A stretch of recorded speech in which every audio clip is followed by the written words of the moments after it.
الله الرحمن الرحیم. ریاضی هشتم فصل اول جمع عدد سعی بخش دومش.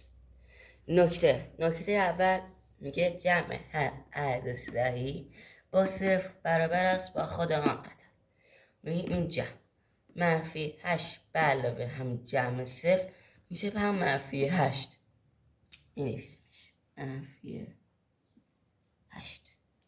حالا میگیم صفر به علاوه مثبت 12.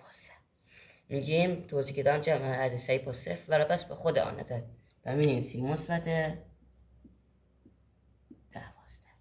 نکته دوم، هر جمع هر عدد صحیح با قرینه‌اش برابر صفر میشه. قرینه یعنی چی؟ یعنی منفی 50، قرینه‌اش میشه مثبت 50. قرینه مثبت میشه منفی. مثلا قرینه ماجیک آبی میشه ماجیک مشکی، ماجیک سفید میشه مشکی. قرینه منفی 87 با مثبت 87 میشه صفر. قرینش صفر میشه.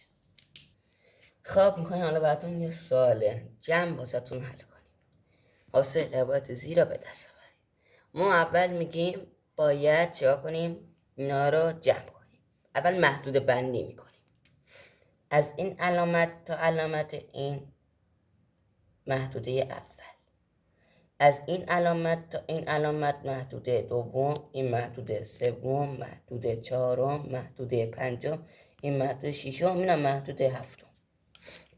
خب اول ما دست میگه منفی 4 به علاوه منفی 7 با هم دیگه منفیان هم خانوادن جمع میشن، میشه منفی 11.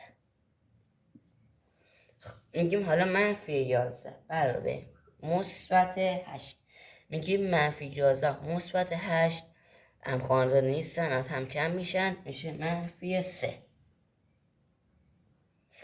حالا میگیم منفی 3 و مثبت 6 اینا هم خانواده نیستن، دوباره از هم کم میشن، اینجا میشه مثبت 3 محدوده اینجا.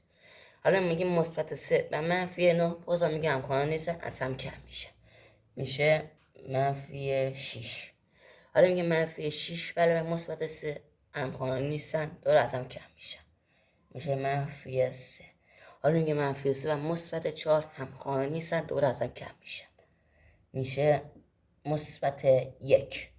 حالا مثبت 1 و منفی 2 دوباره همخوانان نیستن، از هم کم میشن، میشه منفی 1. جواب آخر اینجا میشه منفی 1.